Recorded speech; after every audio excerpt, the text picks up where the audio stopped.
at 6:30 and again at 11:30. Return to those exciting early days of radio. Tuesday night, Lamont Cranston is The Shadow. Wednesday night, Gangbusters. Thursday night, the timeless and thrilling escapades of the Green Hornet. And Friday night, the Lone Ranger rides again. Yes, radio is back, and KRLD's got it. Occasional acid indigestion and heartburn can be more than just acid alone. Often there's trapped gas, too. That's what we call gasid indigestion. Digel is made for gasid indigestion because Digel is different. It does more. Digel reduces excess acid while its patented simethicone gets rid of trapped gas fast. Use only as directed. Digel for gasid indigestion. No plain antacid can do what Digel can. Radio is back, and KRLD's got it. Tuesday through Friday evenings at 6:30 and again at 11:30. Return to those exciting early days of radio. Tuesday night, Lamont Cranston is The Shadow. Wednesday night, Gangbusters. Thursday night, the timeless and thrilling escapades of the Green Hornet. And Friday night, the Lone Ranger rides again. Yes, radio is back, and KRLD's got it. The CBS Radio Mystery Theater presents...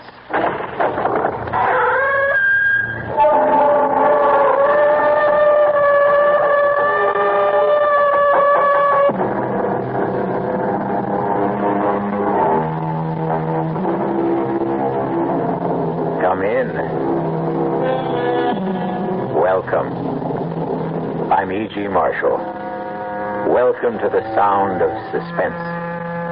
Welcome to the fear you can hear, but mostly to the world of terrifying imagination.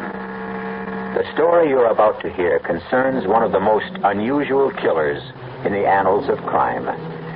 A brutal murderer who carries not one but 4 deadly weapons wherever he goes. A huge monster of a creature weighing hundreds of pounds. But this isn't a horror story. In a way, it's a love story. It's called The Horse That Wasn't for Sale. And now that you've heard the title, you've already guessed the identity of our killer. But that doesn't mean you know what Stargazer is really like. No, you keep away from me here. Get back, Stargazer! Get back, get away! Please, stop it! Please, somebody stop him! Save me!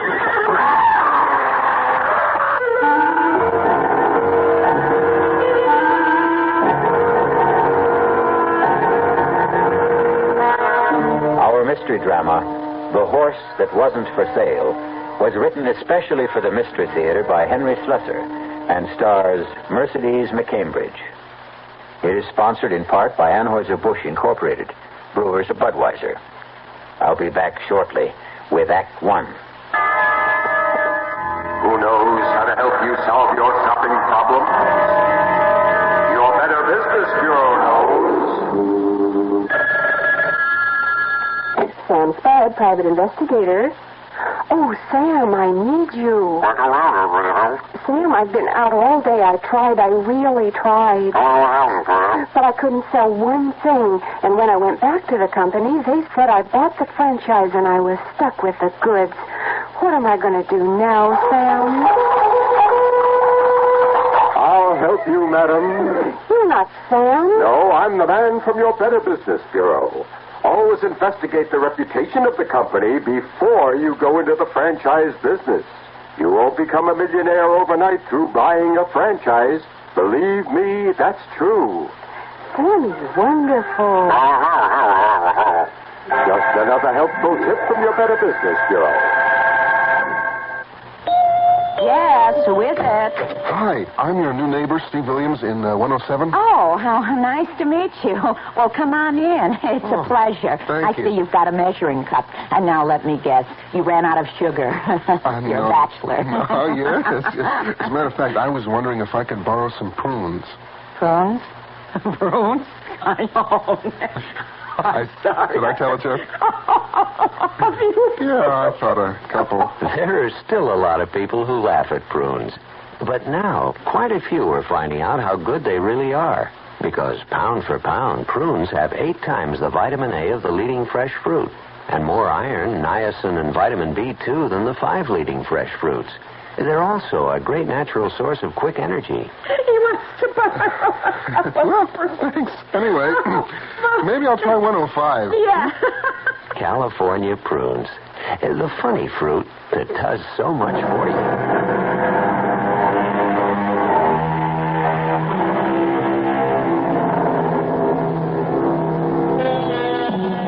Our tale begins in an idyllic setting.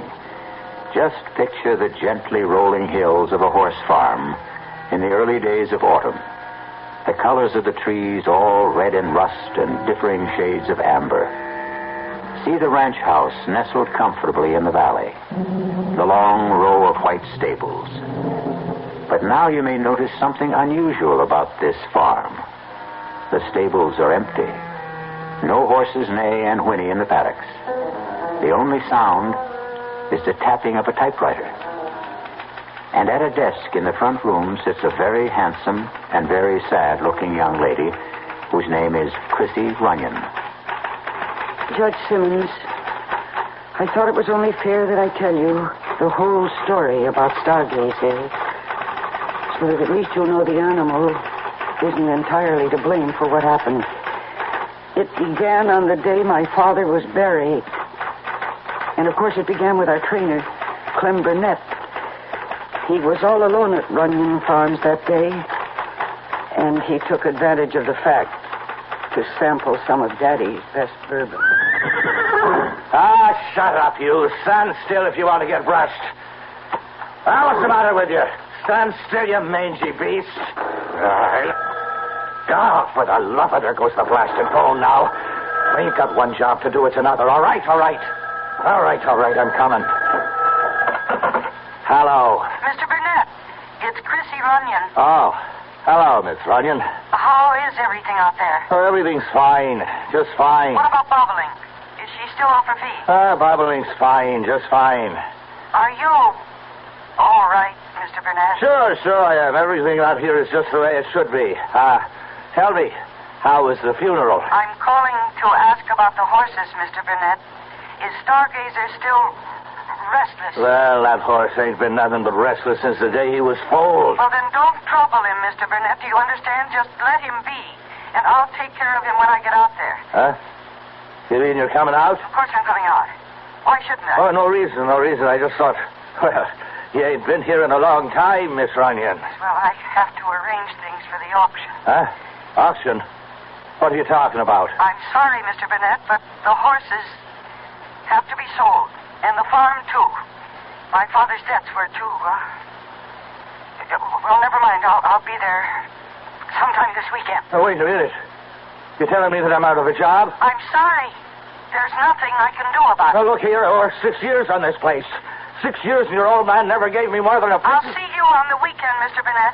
And we'll settle then about your wages. And remember what I said about Stargazer. Just let him alone. Goodbye.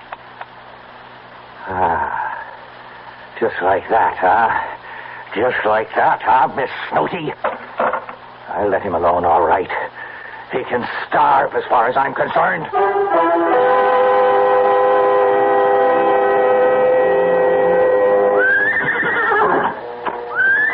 what's the matter, Stargazer? You don't look so happy today. Hungry, maybe, huh? Thirsty? No, there's no use clawing the ground. You just got to wait until she gets here. Miss Chrissy Runyon is the only one you ever cared for, right? Well, you can wait until she gets here and takes care of you, because I won't. Hey, now get down. Get down, Stargazer. Now you stop that. What are you trying to do? Knock down the whole barn? Now stop that. You stop it. All right, if you want a taste of the whip. Now stop it. Stop it, you crazy beast. Get back there. Get back. You kicked me. No. Oh, my God.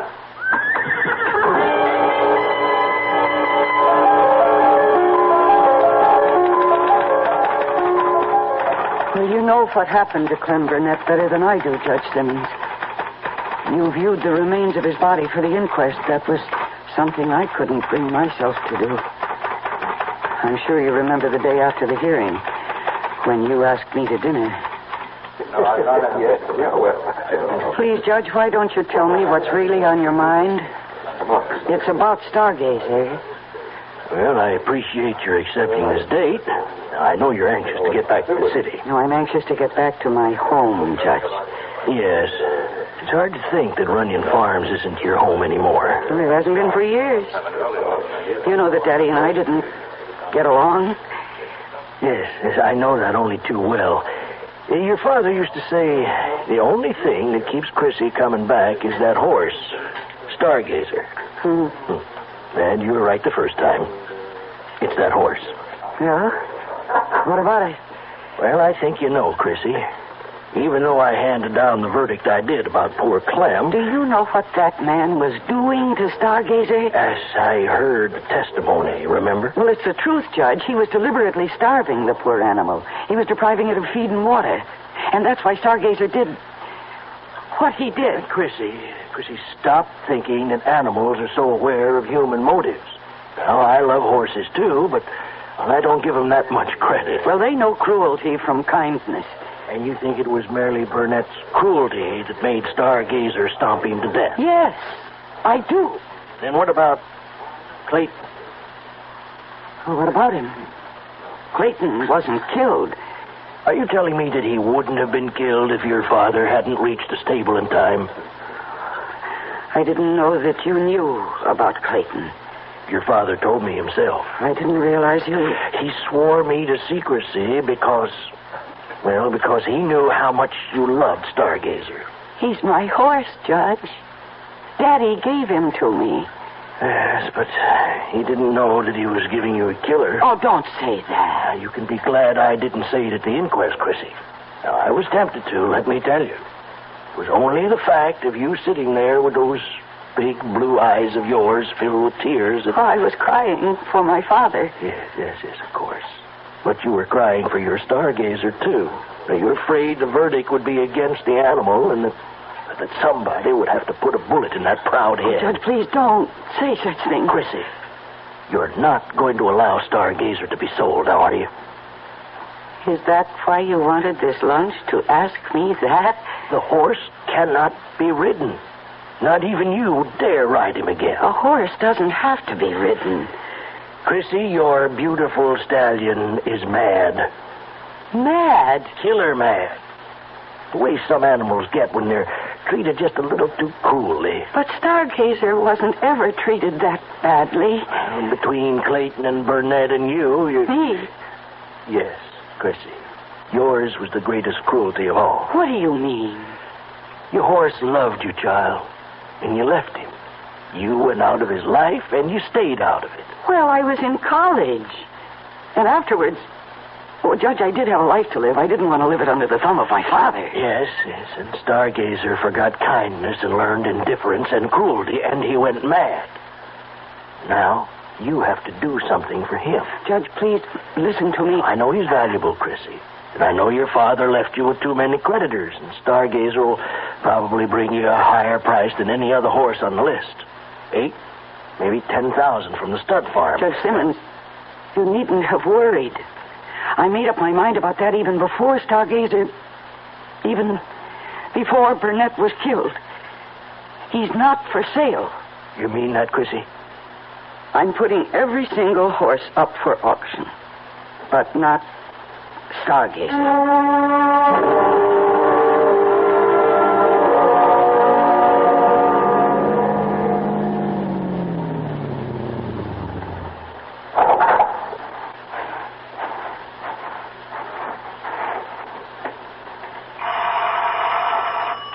Just a moment. Good morning. Oh. Hello. You remember me, don't you? Alan Carlin from Wild Brook Farm? Yes, of course. I remember you, Mr. Carlin. Well, I thought you might have forgotten me.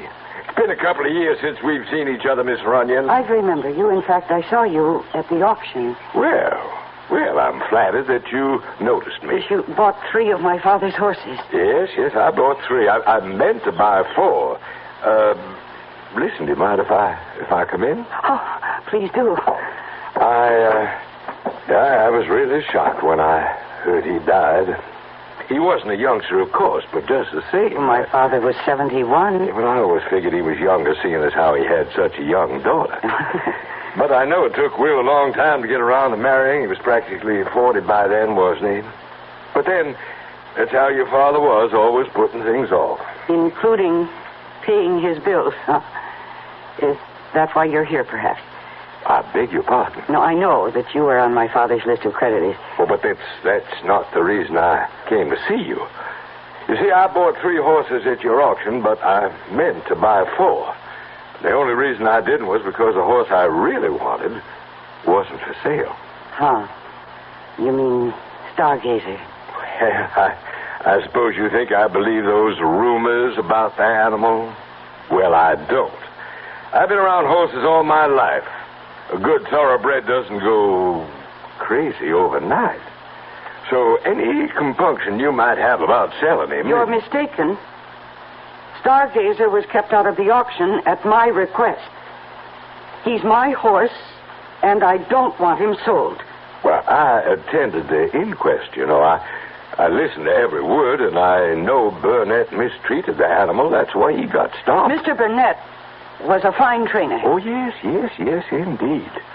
The point is that I'm willing to take my chances, Miss Runyon. I won't ask you to cut the price because of the horse's reputation. There's no price tag on him. I'm sorry. Miss Runyon, you're still a sporting woman, aren't you? Would you be willing to make a little wager? What? Well, I've ridden horses with reputations 5 times worse than Stargazer's, and I can prove it. Now, if I do, will you talk about a sale? No. Oh, you're your father's daughter, all right. Everybody said Will ought to raise mules that would have been more in character. Now, look, you don't have to worry about me. I was born in a saddle. If anything happens, the responsibility will be all mine. Your responsibility? Do you really think I care what happens to you? Yeah, but nothing will. If you were at that inquest, you know what it means if Stargazer hurts anybody again. They'll destroy him, and they'll have the legal right to put him away, and I won't let that happen. But it won't be that way. It will. There is something wrong with Stargazer. I've known that for a long time. And I think Daddy knew it, too, but he gave him to me thinking that I might win him over with kindness. Well, I failed, you see. And now when he feels that hateful weight on his back, he... Oh, please go, Mr. Collins, please. All right, Miss Runyon. I'm just so terribly sorry you won't let me prove you wrong. Oh, dear. I should start my packing. Feels like the whole morning is gone. Oh, no. I hope that man isn't bothering Stargazer. We must be out at the stable. Mr. Collins, don't. Please don't. Mr. Collins, don't. Mr. Collins, stop. Bring him back here. Don't ride him.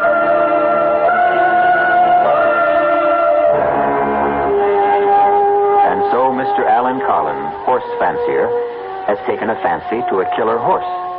But Mr. Carlin won't admit he can't win Stargazer's heart and perhaps win Stargazer himself. We'll find out what becomes of both of them when I return shortly with Act 2. When you feel like having a cold Budweiser, do you automatically reach for a glass? Well, sure, Bud's a great beer any way you drink it. But without a glass, you're really missing something. Now, take that wonderful Budweiser head of foam, for instance. Those bubbles, tiny though they are, still amount to something pretty special at the top of your glass. Taste appeal and eye appeal. 2 results of exclusive beechwood aging and natural carbonation. It takes a lot longer to brew Budweiser that way, but brewing beer right does make a difference that you can taste. That's why When you say Budweiser, you've really said it all. Anheuser-Busch, St. Louis. When occasional heartburn or acid indigestion is combined with a gassy, foolish feeling, that's what we call gassed indigestion. Digel is made for gassed indigestion because Digel is different. It does more than plain add acids.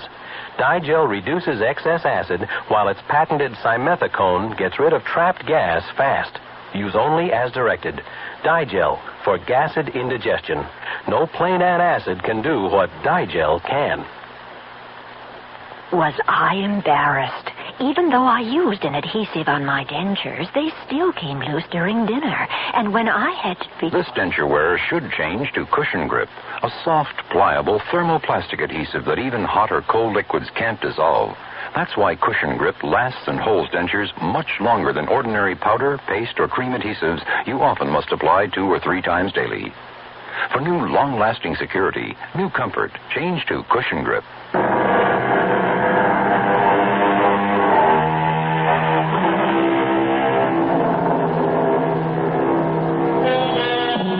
And now, here's Act 2 of The Horse That Wasn't for Sale.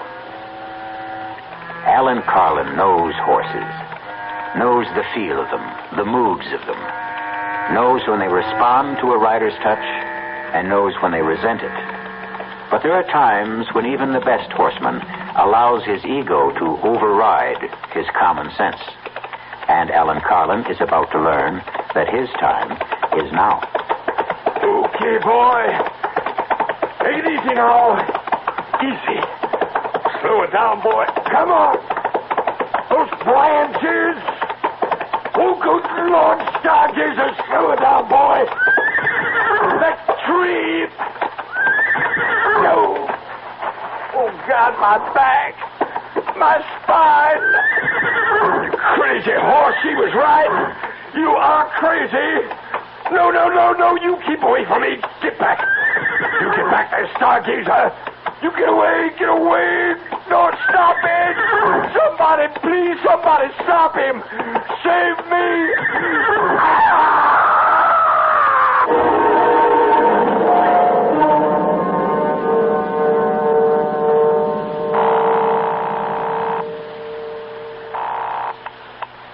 Police Department. Hello. I want to report a missing animal. A horse. Who is this, please? My name is Runyon, Christine Runyon. Oh, yes, Miss Runyon. This is Sergeant Beggs. Oh, Sergeant, one of my horses was removed from... he ran away. Oh? I thought all your animals were auctioned off, Miss Runyon. No, there's one that wasn't sold. His name is... Listen, maybe he's still around the farm somewhere. Maybe I better just go out and look for him. Well, if you want to give me a description of the animal... No, it's all right. I just lost my head for a minute. I'm sure he's around the property somewhere, and I'll find him. Don't worry. Whatever you say, miss. I'm sorry to have troubled you. Goodbye.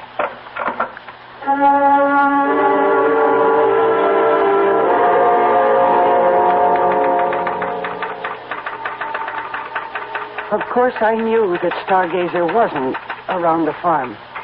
I knew where Stargazer was. Somewhere near the woods, with Alan Carlin on his back, if he was still safely in the saddle. And I knew that I had to find him. I saw Carlin's automobile parked outside, and I decided to take it instead of my own, so that I could send Mr. Carlin back where he belonged. I just hoped and prayed that I wasn't too late.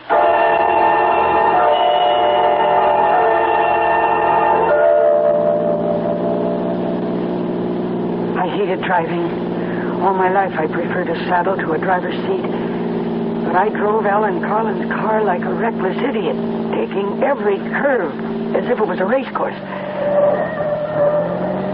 Stargazer must have been traveling swiftly, because there was still no sign of them when the road ended and became a forest trail. Only a horse could travel that pathway.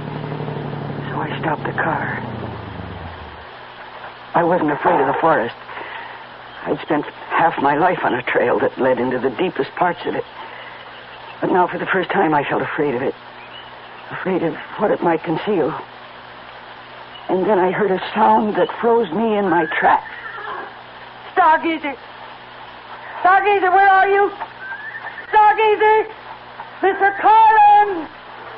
Oh, thank heavens you're all right, Stargazer. You are. Oh, dear God. No!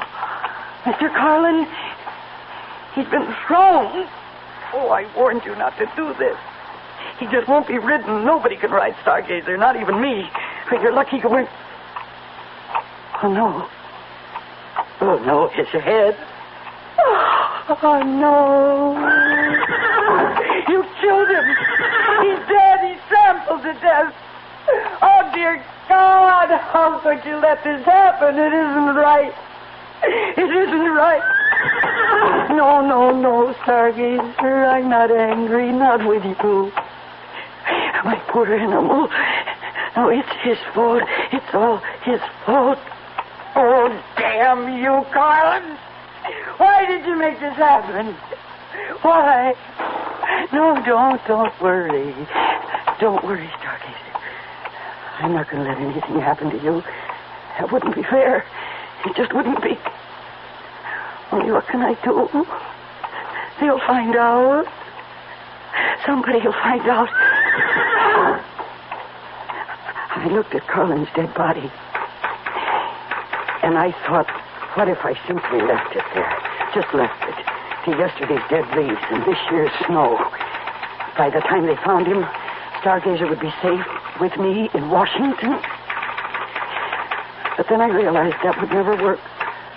They'd see the hoof marks on his face. They'd know. That policeman I called would remember, and they'd come for Stargazer, and they'd put a bullet in his head. No, I couldn't leave Alan Carlin there.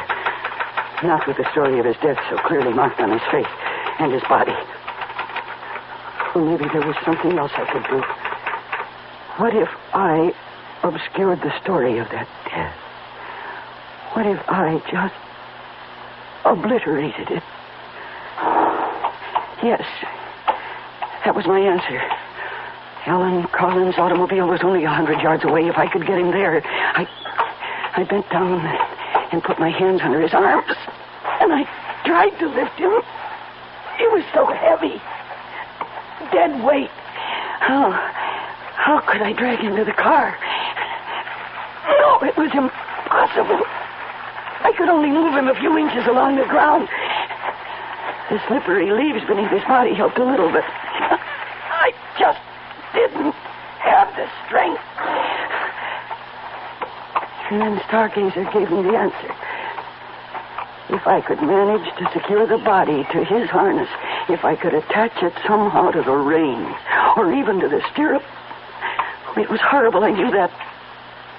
But the thought of what might happen to Stargazer was even more horrible, more unbearable. And finally, I managed it. I dragged that man's body out of the woods, using Stargazer as my strength. And I put Alan Carlin into his own automobile. And I started the engine.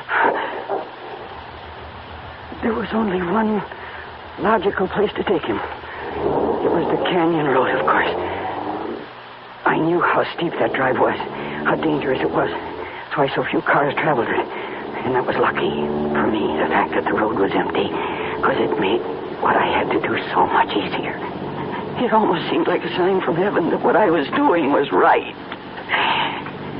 And then, at the beginning of a steep grade, I stopped the car.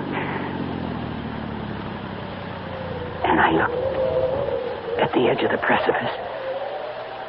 And then I looked at Alan Carlin's body. And for a moment, my nerve deserted me. But then I put down the parking brake. I shifted the car into drive. And I got out. And I reached below the dashboard and released the handbrake. And for a moment, I thought I'd have to push the car to start it sliding down the grade toward the edge. But then gravity became my confederate, and the car began to move of its own accord. The door slammed shut as the wind caught it, and with gathering momentum, it headed straight for the guardrail, straight for the canyon below. and the guardrail gave way, and the car, and the man, and the whole horrible problem went over the edge. And when it struck the bottom, the impact was so shattering, I knew that Stargazer could never possibly be implicated in that man's death. Then I made the long walk back to the woods, back to my horse, to my old friend, who stood patiently tethered, waiting for me, trusting in me.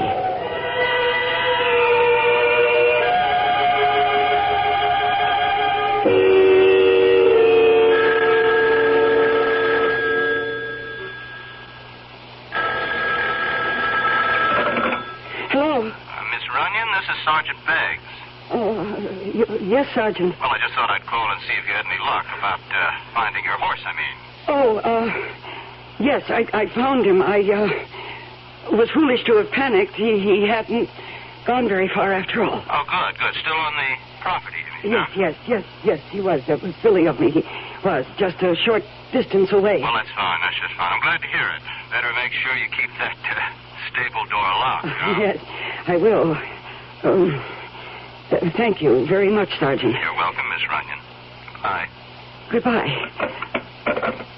Oh, I think I could use a drink. Oh, no, what? Hello?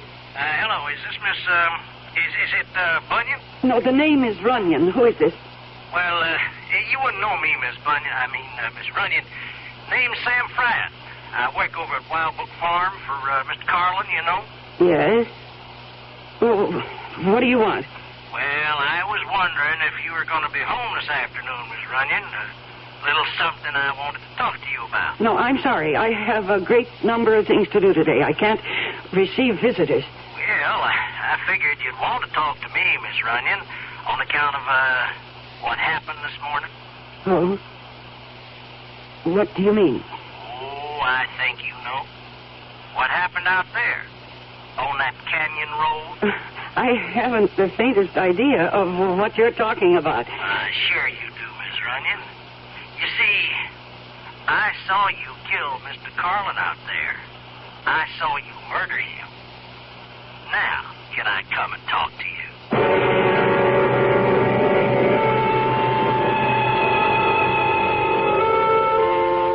There's a famous old saying that we've all become familiar with lately. Oh, what a tangled web we weave when first we practice to deceive.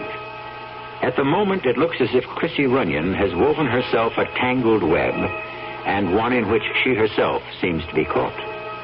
But we'll learn exactly how tangled her affairs are when we return shortly with Act 3. And now another tale of the ball and chain.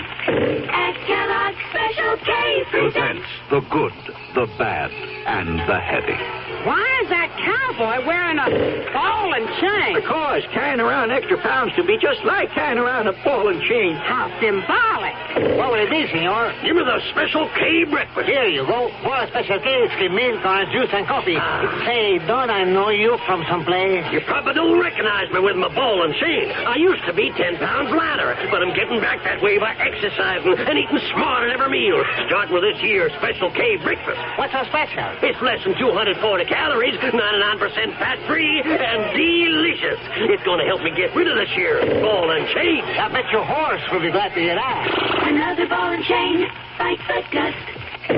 Your happy ending could begin with the Kellogg's Special K breakfast. That's Kellogg's Special K. That's right. Good night. Omega. It's a little Omega. It's a lot of Omega. It's a lot of little Oldsmobile. Omega. It's a little Omega. It's a lot of little Oldsmobile. What's nice notices that Omega is priced even less than some imports that are a lot smaller.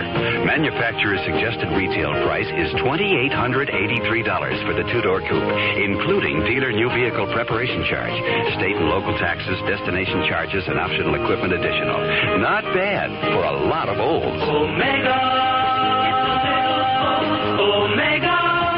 It's a lot of Omega. It's a lot of little automobile. It's a lot of little automobile.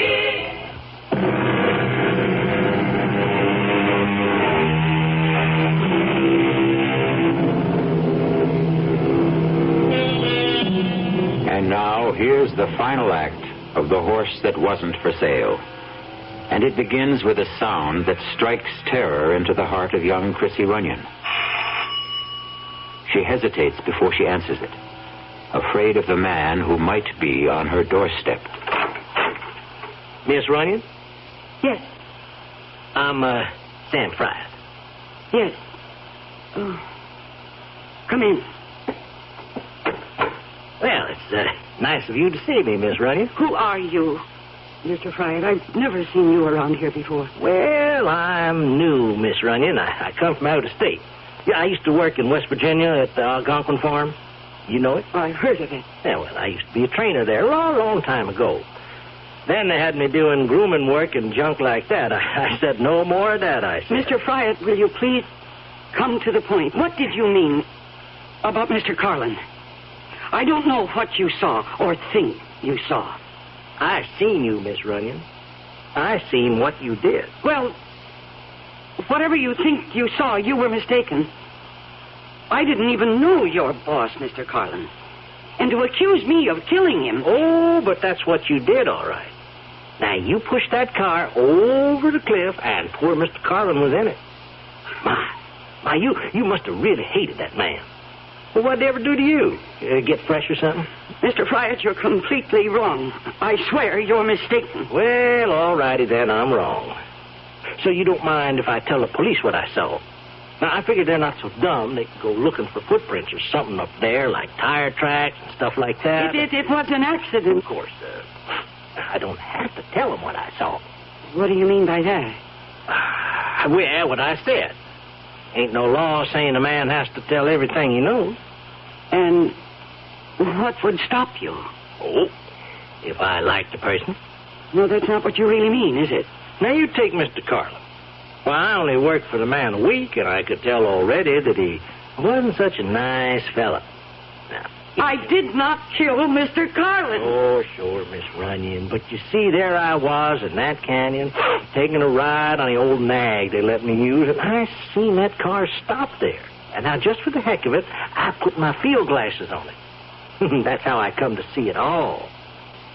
But you don't understand why I did it. Oh, heck, I don't care why. Now, I told you I didn't like the man. Sure could sit a horse, though. Now, I'll give him that. I swear to you he was already dead. You know, people around here know that he treated your pa pretty bad. Can't blame you for what you did. No, you must believe me. Mr. Carlin was already dead when his car went over into the canyon. He'd been killed by an accident. Now, I had my reasons for doing what I did. Sure, Miss, sure you did. And you can just tell the police all about it. No, they may not understand. Yeah, that's true enough.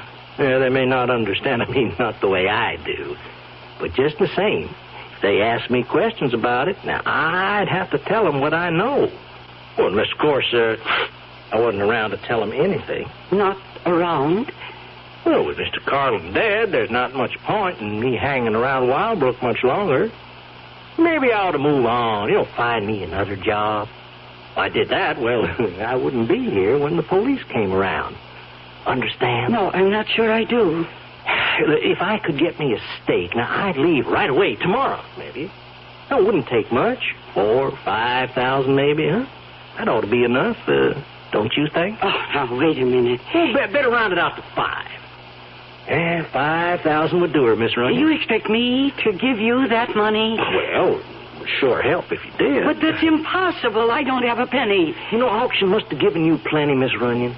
Why, Mr. Carlin bought some of your stock himself. But every cent goes to my father's creditors, and even that won't be enough. Well, I don't know about that. All I know is 5,000 would do me just fine. Now, you think it over, Miss Runyon.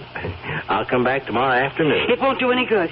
We'll see. There's just no way I can raise that money, Mr. Fry. Oh, you'll find some way. Women these days, they can do just about everything. You know, fly airplanes, run companies, kill people. Well, you'll figure something out, Miss Runyon. Well, oh, now. Mr. Fry, please. I'll see you in the morning. Oh, dear God. What am I going to do?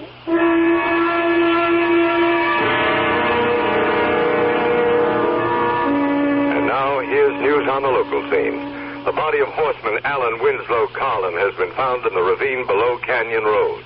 Carlin, the victim of an auto crash that completely demolished his vehicle, had to be identified positively through examination of his dental records due to the condition of the body. An investigation by the State Highway Patrol is underway. Yes. Miss Runyon, my name is Sergeant Beggs. We spoke on the phone earlier today. Oh, yes, Sergeant. Could I please come in? Well, if you're still worried about my horse, I told you that I did find him again. Oh, yes, miss, I know. Well, then, what's the trouble? Oh, nothing about the horse. It's about your neighbor, as a matter of fact. If I could just come in for a minute, please. Yes, of course. Thank you. I don't know if you know the gentleman. Name of Carlin? Oh, yes, I know who he is. Wildbrook Farm. Yes, that's him. Matter of fact, I understand he bought some of your horses at the auction last week. Yes, he did, but I didn't handle the transaction myself. The auctioneer did all of that. Yes, I understand. Well, then, what was it you wanted to ask me? You haven't been back home for some time, have you? It's close to 2 years.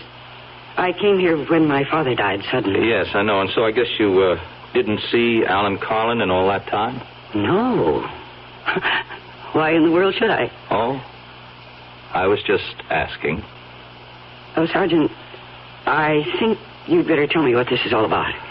Well, I've got something to tell you about Mr. Carlin. He's dead.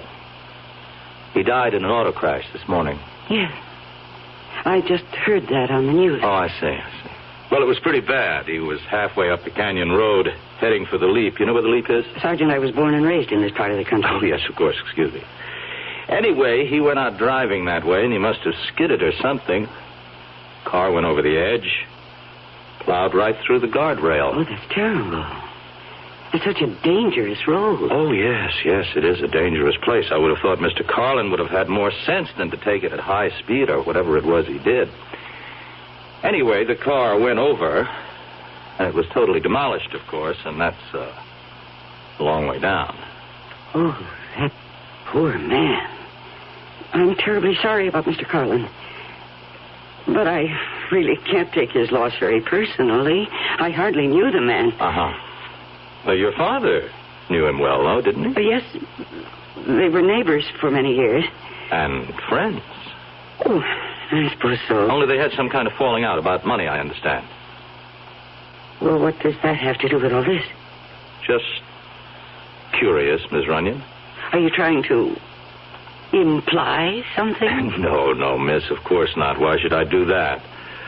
Oh, there is just one more thing, though. One more thing. When Mr. Carlin left his place this morning, he told one of his servants that he was coming here to see you. Oh, that's right. He was here. Mm-hmm. What time would that have been? Oh, I don't remember exactly. Around 11, I think. Did he stay very long? No more than 10 minutes. I don't see the point of all these questions. Well, you see, we're just trying to understand what happened, Miss Runyon. Mr. Carlin, he was a pretty careful driver. He knew that mountain road as good as anyone else in this part of the country. We were just wondering if he might have been, let's say overtired or drinking too much or depressed, anything like that. How'd he seem to you?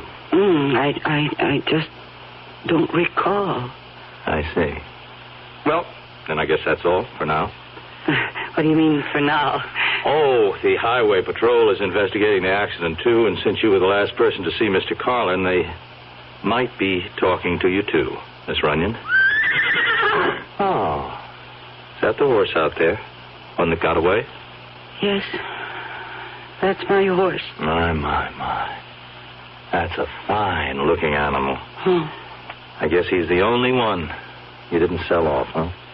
That's right, the only one, Sergeant. But, I might not keep him after all.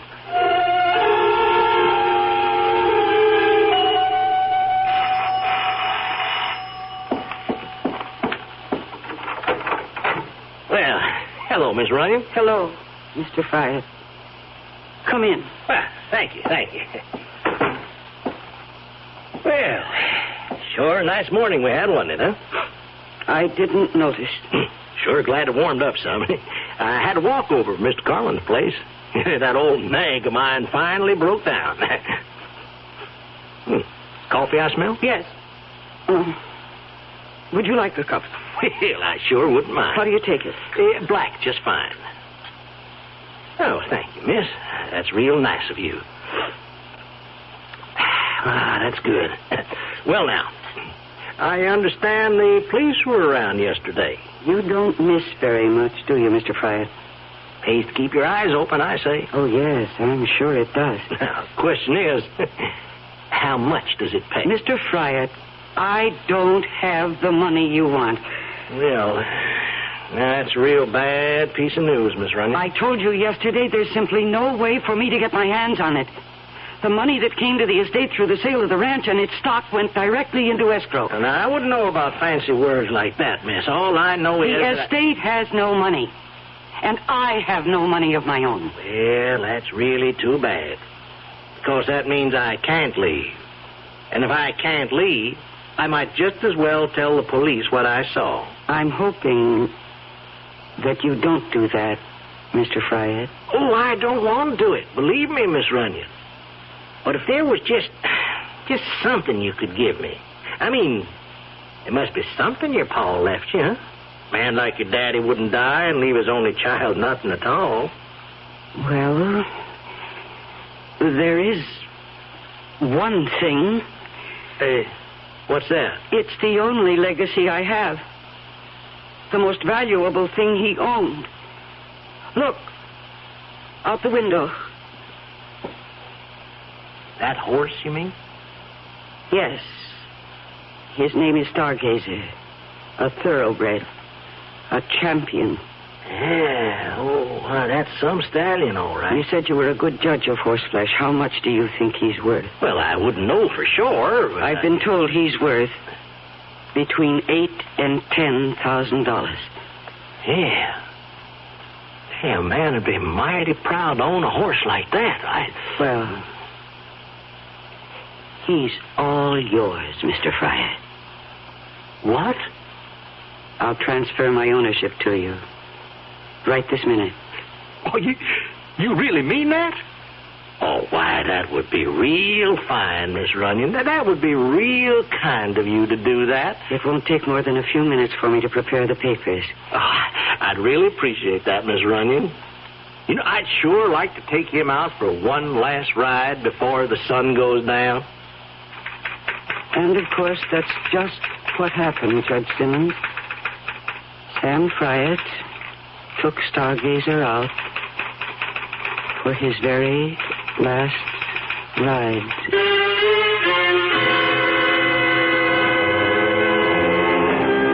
Remember all the old cowboy movies that showed the lone rider heading into the setting sun? Well, you can picture old Sam Fryatt doing exactly that. Only when the words that say "the end" appear on the screen, you can also be sure they mean the end of old Sam Fryatt. I'll be back shortly. Poverty to me is not just a lack of money. Poverty is a lack of power. We want to try to see whether it's possible to live in the city. Whether or not it's possible to share life, on a city street. The give and take of city living is what you might call it. Whether or not we could bring people together to begin to work together and confront the problems that are all our problems. I deciding really that the problems that people face in life can be solved. You don't need someone from outside to do it. And you really don't need a great deal of money to do it.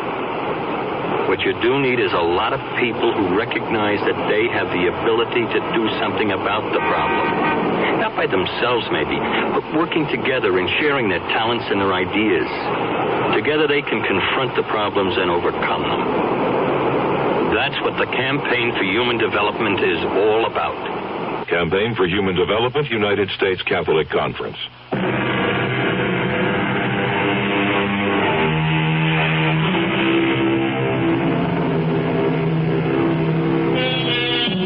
We hope you enjoyed this radio mystery story. We hope you're enjoying the magic of radio itself. Magic which produces the most gigantic stage of all. A stage large enough for one galloping horse or an entire herd of galloping horses. This is E.G. Marshall asking you to tune in. Will someone please head those horses off at the pass? Our cast included Mercedes McCambridge, Arnold Moss, William Redfield, and Earl Hammond. The entire production was under the direction of Hyman Brown. Now, a preview of our next tale. They'll never be satisfied. If we got him out of the country. What's to keep him from coming back when he's broke or even threatening us from abroad? I gave him $1,000 in cash only a few days ago. When he was picked up in the bar, he had only about $270-some left. In a matter of 2 days, he'd squandered over $700. But if he were made to understand that the sum agreed on was all he was going to get. Can't I make you understand? We're not dealing with a rational, honest man. He'll agree to anything. When his money runs out or he decides he wants more, he'll be right back. What can you do? There are only 2 things one can do about a blackmailer. Keep on paying and paying forever. And the other? And the other? Kill him. Radio Mystery Theater was sponsored in part by the Kellogg Company, makers of Kellogg's Special K cereal. This is E.G. Marshall inviting you to return to our Mystery Theater for another adventure in the macabre. Until next time, pleasant dreams.